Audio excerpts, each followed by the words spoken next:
I know that African royalty often raises eyebrows in America, thanks to certain infamous emails. So I can imagine the Google searches to verify that this Nigerian queen was legitimate. Well, here I am, and I bring you greetings from His Majesty, Gilliard Atuwatse III, and the good people of the Warri Kingdom in Delta State, Nigeria. It was a royal affair at the Capitol today as a Queen of Nigeria paid a visit to promote her cause, Elevate Africa. Good evening and welcome to Lawmakers. I'm Donna Lowry in Atlanta. More on the Queen later. We've all seen those missing person alerts. There's a new push to include people with autism in Maddie's Call. We'll chat with the lawmaker behind the legislation. We'll also discuss bills aimed at shaking things up for landlords, tenants, and property owners. One of the most talked about bills this session would ban transgender athletes from participating in girls' sports. The sponsor of the bill in the House version is in the studio. We also have a lawmaker who voted against it to tell us why. First, let's hear from Sarah Callis on what happened on this rainy Monday in Atlanta at the Capitol. Hi, Donna. Perhaps it was legislative hangover from Thursday's frantic crossover day, but Monday took on a far more mellow mood in both chambers. In the Senate, the day started with a royal visit as Queen Olori Atuwatse III stopped in to promote her cause, Elevate Africa. The Queen Consort of the Warri, Delta State, Nigeria, had a sense of humor when it came to knowing who she actually was. I know that African royalty often raises eyebrows in America, thanks to certain infamous emails. So I can imagine the Google searches to verify that this Nigerian queen was legitimate. Well, here I am, and I bring you greetings from His Majesty, Gilliard Atuwatse III, and the good people of the Warri Kingdom in Delta State, Nigeria. The Elevate Africa nonprofit's role is to, quote, empower and spotlight new African leaders in indigenous solutions. Last month, we inaugurated our 2025 Elevate Africa Fellows, 17 remarkable fellows from 13 different African countries. All of them embody the brilliance our continent offers to the world. Their work spans from revolutionizing agricultural systems to pioneering AI-driven healthcare solutions, innovations that can contribute meaningful answers to our global pressing problems. The Senate then took on the only bill on the rules docket. HB 15 is a bill that adds cleanup language in banking and financial laws. This bill this year particularly contains revisions to laws impacting banks, bank holding companies, credit unions, merchant acquired limited purpose banks, that's a particular term of art, foreign bank offices, installment lenders, money service businesses, money transmitters, sellers of payment instruments, and check cashers. And there are a few areas that touch on mortgage lenders and broker laws. The bill was passed 46-1. The House quickly gavelled in and gavelled out after passing the local calendar. But members made time to commemorate the Municipal Electric Authority of Georgia. Like a reputation for excellence in governance, operational efficiency, and fiscal responsibility. MEAG's continued success is a testament to the leadership of its management, employees, and participant communities who have made public power a real asset in Georgia. And discuss President Donald Trump's administration and its effects on Georgia. One lawmaker condemned more proposed government agency cuts from President Trump's administration.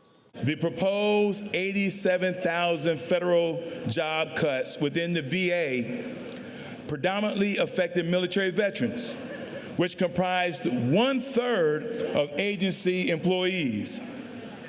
This threatens to undermine the very foundation of honor, respect, and gratitude that we owe our veterans. The Veterans Administration is not just another government agency. It is the lifeline for millions of men and women who have dedicated their lives to protecting our freedoms. Representative Josh Bronner congratulated former U.S. Representative Doug Collins' appointment as VA Secretary. Colleagues, I just wanted to take a moment to just speak a moment about how proud we are to have one of our former colleagues, one of our former Congressman, Doug Collins, as our new Secretary of the Veterans Administration. I've been in communication with Secretary Collins, and I'm happy to report that he's doing an incredible job for us.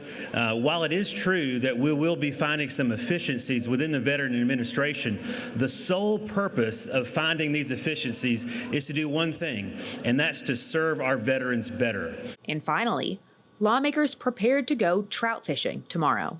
Tomorrow is trout fishing day. This is our Georgia Legislative Sportsman's Caucus event tomorrow, Tuesday, March 11th, from 2 p.m. to 6 p.m. at the West Palisades Park. Okay, that's at 932 Acres Ridge Drive, Southeast. It's the closest place to the Capitol that you can catch trout fish in. So everything will be provided, the gear, the waiters, everything is provided. Just need you to come if you can. Please. Committee meetings will take on new importance this week as they start to look through the 440 bills passed over from each chamber on crossover day, with only a month left in this legislative session. Tomorrow, the House is expected to vote on the budget for the upcoming fiscal year. And as you know, Donna, it's the one piece of legislation they are mandated to pass each year. That's my Capitol Report. Thanks, Sarah. Now to some grim statistics. In 2021, the National Center for Missing and Exploited Children reported 286 children with autism went missing. Wandering is common and dangerous for children with autism, especially during warmer months when children are playing outside. Family gatherings can be high-risk situations for children with autism.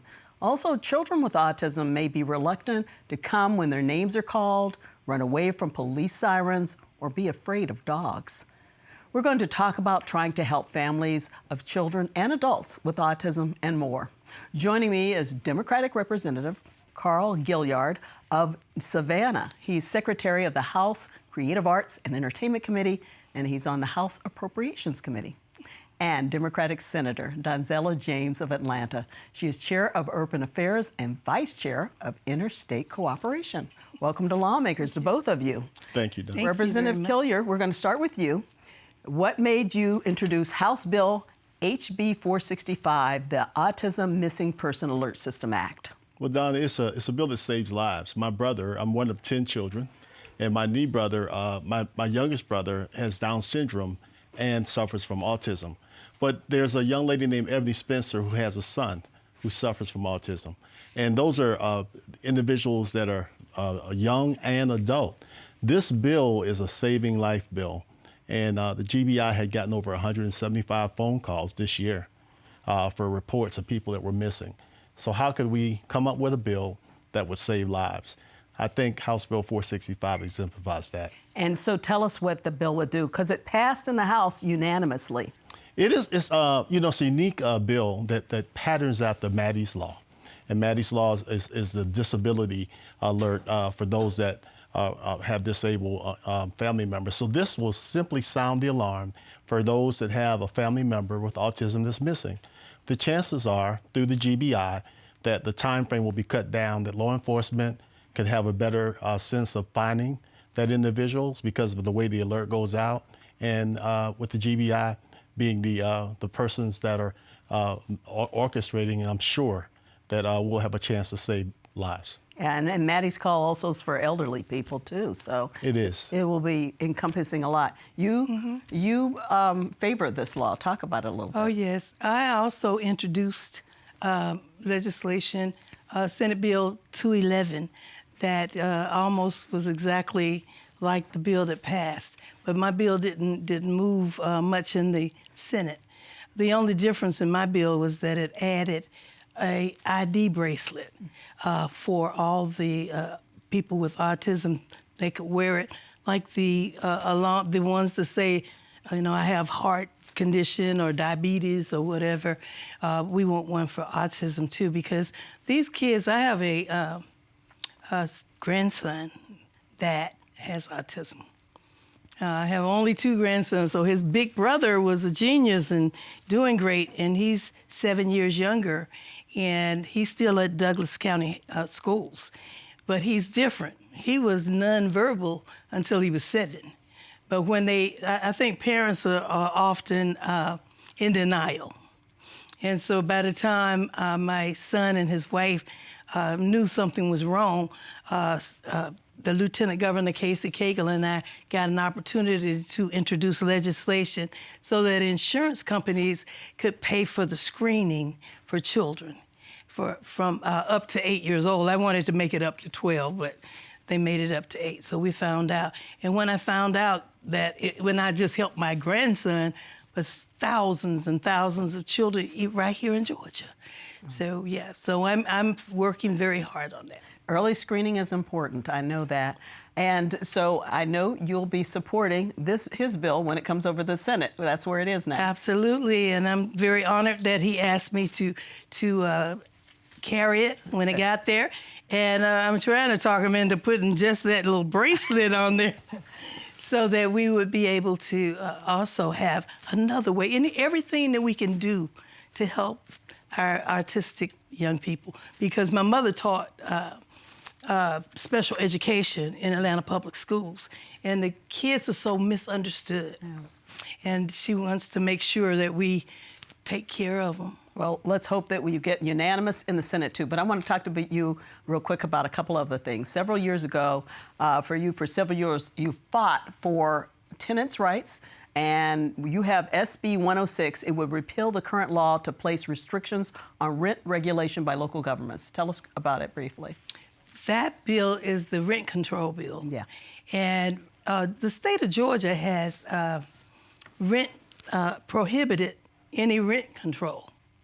And it's only one of 9 states that does not have some kind of rent control. So, but they prohibited it.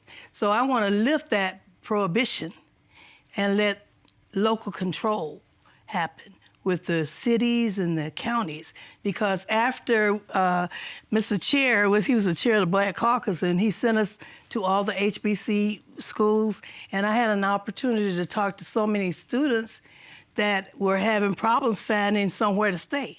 And it was because the rent was doubling, tripling, and sometimes quadrupling. And that's what happens when they get ready to renew the lease.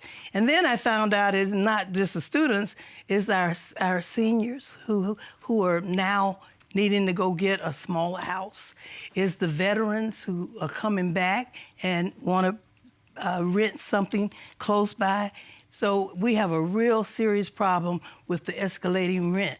And so it's hard to stop that. And then I found out that it's foreign entities that come in and buy all these things and all the buildings and the empty places, or buy a whole building and the leases that they have now, those people are gone and they raise them up.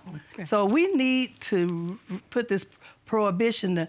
The mayors want it, the county commissioners want to have that control, and they know best what's better for their area. We'll keep an eye on that. I want to you. get to some more things. Representative Gilliard, another of your bills passed unanimously, HB 303, the original 33 Act. It refers to Georgia's first 33 African-American lawmakers in 1868. After Reconstruction, they were some of the first black state legislators in the United States, and there's a statue on the Capitol grounds in their honor. Tell us what your bill would do. So you know that the original 33, Donna, they stood up so we can sit down. Yeah. And so this bill simply gives us 33 names that will be honored inside the Capitol as a memorial. You know, these were 33 heroic Americans. And they were kicked out. I didn't say that. They were kicked out of They were kicked out in 1868. The legislature. They were not able to serve, and 14 of them were lynched. I want to say that again, they were lynched. Wow. And so this is important that every time I have that little name tag on, and I think I'm all that in a bag of chips, I think about the giants of the shoulders that we stand on. And so this is a fitting tribute to 33 great Americans. Okay. I want to real quick tell you, you've got some HOA bills, right? I do. Give me a little brief thing on them. I want to say real quick that my uncle, Leroy Johnson, was the first black senator since Reconstruction, and he didn't come until the late 60s and early 70s. Oh, okay. So, yes, but yes, I do have these HOA bills because so many people are having so many problems with the HOAs now and getting their homes taken from them and sold on the courthouse steps. So we have to do something. We've had 5 hearings. I put legislation in. It went through a couple of the committees, and it stayed on the rules now because it didn't get crossover. Okay. Unfortunately. We'll keep an eye on SB 107 and 108 then for you. Correct. Thank you. I want to get in something with you, Representative Gilliard. We have a little time left, and I know that you formed one of the first positive rap groups in the nation called Candy Love. Tell us about it and drop a few beats. Candy Love was the first. Let me clear it up. Before there was Outkast, before there was Goody Mob, we were the first. We were the first kings of the South for rap. We did positive rap, Donna. Okay. So one of the things we did, our people fight against one another. Maybe one day they will discover others lost their lives so we can gain. Throw away their lives on crack cocaine. Release the grip and then you will be free. Get a taste of some spirituality. Whatever you do, don't give up the fight. Stand up and fight for what's right. All righty then. I just needed somebody to give me a beat to go with that. Yeah. All right. But we were the first, so I'm looking forward to hearing my comrades in the General Assembly now try to get me to rap. Oh yeah, I think that should happen sometime soon. Gotta drop the beat. We'll have it back. Have you back here There you on go. Lawmakers. There you go. All right. We'll be right here. Thank you so Thank you, much. Donna. We'll be paying attention to your bills, which are now, both of them now in the Senate, and we'll keep up with what you're doing. Thank you both for being here today. I appreciate My that. pleasure. Thank you so much for the opportunity. All right, coming up, we discuss bills dealing with maternal health and transgender athletes. 2 members of the Georgia House join us. This is Lawmakers on GPB. Georgia Farm Bureau, a grassroots organization dedicated to preserving Georgia agriculture. Farm Bureau advocates for all Georgia farmers at the state capitol during the session and year-round. Georgia Farm Bureau, the voice of Georgia farmers. I'm a queen. I don't fear anyone. This was a woman people wanted to follow. You are an important part of our work. You're stronger than you know. Saddle my horse immediately. She's a female trailblazer. We did it by acknowledging our own worth.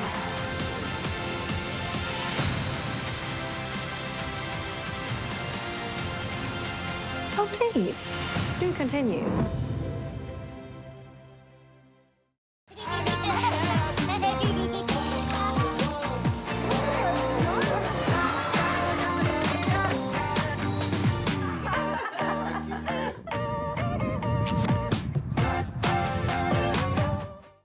Understanding the past gives a sense of the future.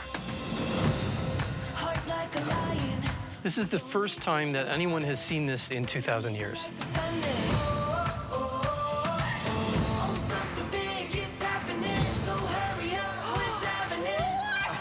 This is amazing. Well, I'm excited now. Pompeii is a battle against time.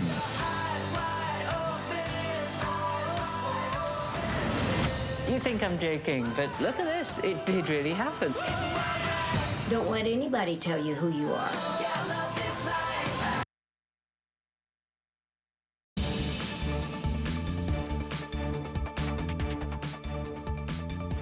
Welcome back to Lawmakers. I'm Donna Lowry. Both the House and Senate passed bills before crossover day to ban biological males from playing girls' sports. In the Senate, it's called the Fair and Safe Athletic Opportunities Act. The House bill is called the Riley Gaines Act, named after a swimmer who became an advocate for removing transgender women from women's sports. We're going to talk about that bill and more with 2 members of the House. Republican Representative Josh Bronner of Fayetteville is chair of Defense and Veterans Affairs. He was commissioned as an active duty Army officer in military intelligence before transitioning to the United States Army Reserves. And Democratic Representative Anne Westbrook of Savannah. She's an attorney and on the House Economic Development, Tourism, Judiciary, and State Planning and Community Affairs Committees. Woo! Welcome to Lawmakers, both of you. I appreciate that. Chair Bronner, tell us why you wanted the Riley Gaines Act. So I'm the father of 2 girls. I have a daughter who plays soccer, and it's been very near and dear to me to make sure that in Georgia that we protect female athletes. And so that's exactly what the Riley-Gaines Act does. It protects female athletes in Georgia, and it keeps biological males out of their sports and out of their locker rooms. And so that's a subject very near and dear to me, and it's also with a lot of constituents and a lot of folks in Georgia. Okay. You voted against it. Why did you say no? I voted against it because there is nothing going on in girls and women's sports in Georgia that is solved by this bill. There were no, even prior to this bill, there were no transgender athletes competing in athletics in Georgia. That's according to reporting from the AJC. Even in the entire NCAA of 500,000 NCAA collegiate athletes, there were less than 10 transgender athletes competing. So with all the issues that we have in Georgia, and your previous segment covered many of them beautifully: affordable housing, lack of access to health care. We don't need to burn precious legislative days of our 40-day session on an issue that is frankly non-existent according to the numbers in Georgia. There are issues facing girls and women's sports throughout the country, and including in Georgia. Those issues are underinvestment in our programming. Those issues are harassment and abuse. And some of those scandals around sexual abuse have reached Georgians. But this bill just doesn't solve anything that's going on in Georgia. All right. Your response? Well, I would certainly push back on that. We do know that it's happening in Georgia. We know that it has happened. We passed a rule, a law 2 years ago that allowed the Georgia High School Association to put into rule a ban on biological males participating in female athletics. So we certainly haven't seen it in that period of time, but we know it's happening based on the testimony of those that came to committee that were against the bill.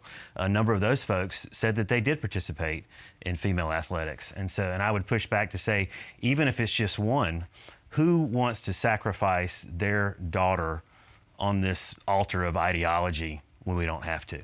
So who wants to be the one? One is too many, in my opinion, and I think we owe it to every female athlete in Georgia to offer a level playing field that they can compete on. You did have some Democrats vote for it, but mostly along party lines, right? We certainly, it was a majority party line vote, but we did, in both in the Senate version and the House version, we did have some Democrats vote with us, and we're certainly appreciative of that, and I think it certainly shows that this truly is a bipartisan issue, that when the polling is done throughout Georgia and the U.S., it's overwhelmingly in support of this legislation. Anything you want to add? Yeah, I'll just add there have been many dark periods in our history where things have polled well, where things were popular. And, history doesn't repeat, but it often rhymes. And scapegoats change at different times in our history. But one thing we often hear when we are seeing individuals scapegoated is we're doing it for our women and our girls. And so as someone who played sports all the way through college, my college athletics, my earlier years in athletics were my leadership training and what got me here. And I know I have colleagues in the House who have that same story. This isn't what girls and women need. We need support for our programming and all those kinds of issues. We don't need to be used as political props. All right. Chairman Bronner, now we've got, you have passed it in the House to the Senate. The Senate has passed the House. Tell us what happens next with these two bills, since they're so similar. Certainly. Well, so we're certainly working with our Senate colleagues. Our goal is, regardless of what version emerges, our goal is the same: to protect female athletes in Georgia. And so whichever version of the bill does that, we're certainly going to push forward. But we'll be working very close with our Senate colleagues in making sure that the input that they put forward is incorporated into the bill. Okay. We'll see. We're going to change gears right now. We'll see how what happens with that. Representative Westbrook, HB 488, another bill that you sponsored, the Pregnancy Center Fraud Prevention Act, which aims to prevent pregnancy centers from misleading advertising. You spoke on the issue last month during a big rally in favor of your legislation. What are pregnancy centers, and what would your bill do? Well, these centers go by a number of different names. Sometimes they're called crisis pregnancy centers, sometimes they're called anti-abortion centers, sometimes they're called fake clinics, but they confuse and mislead women. They are not clear about what services they offer, what services they don't offer. They really exist to talk women out of having abortions. And they do that by sort of dressing up and masquerading as health clinics, but they do not have to provide the range of health services that clinics do. They don't provide the standard of care that medical clinics do. They're not bound by HIPAA. And so women go into these centers thinking they're getting one thing, and what they're actually getting is counseling out of one of their options that's available to them under the law in Georgia. They aren't regulated as business enterprises because they're nonprofits generally, and they aren't regulated as health providers because they aren't health providers. In fact, you'll see those disclaimers sometimes on their website that we are not a substitute for health care. So at a time where we know that maternal mortality is sky high in Georgia and those rates are not coming down, infant mortality is high in Georgia, women can't access OBGYNs in half of Georgia's counties. Pediatric care is hard to access in about 42% of Georgia's counties. We shouldn't be funding these clinics that don't actually provide health care. Women have a right to accurate evidence-based care. So the first bill would prohibit basically false advertising by these crisis pregnancy centers. And it would the second bill, two bills actually are companion bills, address the funding, because Georgia funds these crisis pregnancy centers, these sort of fake clinics, to the tune of $2 million every single year.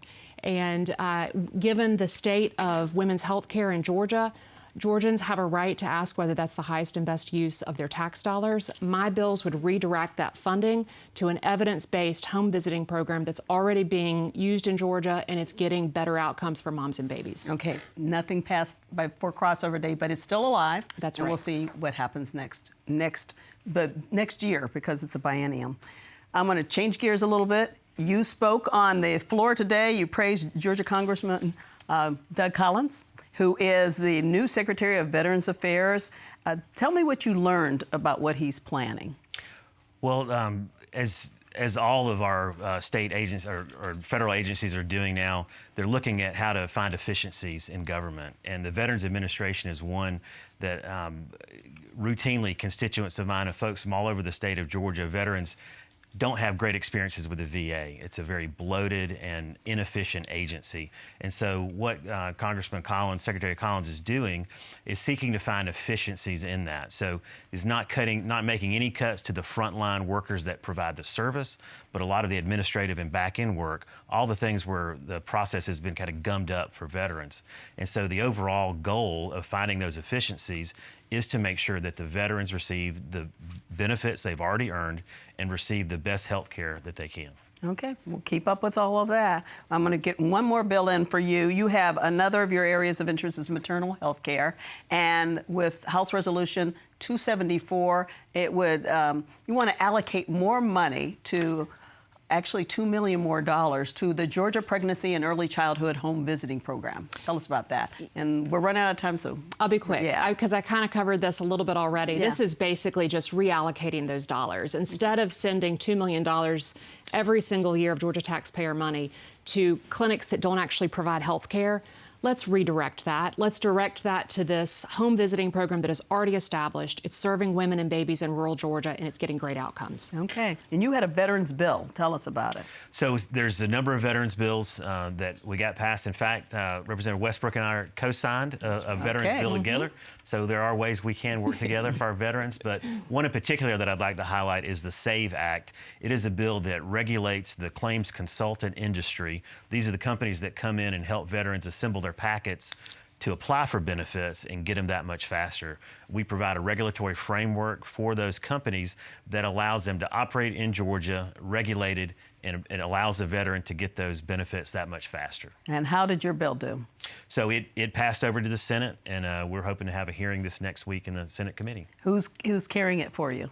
That'd be Senator Chuck Payne. Okay, and is he a veteran too? He is. All right, yep. So you're feeling pretty good about that. I am. He's the chairman of their Veterans Committee in the Senate, and that particular bill was voted out of the Senate last year, and we've got high expectations this year. Yeah, can you believe after today, 10 days left? 10 days. You guys have a lot of work to do and not much time to do it in, though. That's right. But you're ready, huh? We are. Okay, we'll stick with it. Well, thank you both for coming on the show. I appreciate it. Thank you, Donna. Thanks Thank so you much for having me. Well, that does it for Lawmakers today. Tomorrow, my conversation with the Commissioner of the Department of Behavioral Health and Developmental Disabilities, Commissioner Kevin Tanner. Among other things, we'll talk about forensic beds for people in jail who may need mental health services. Until then, have a good night.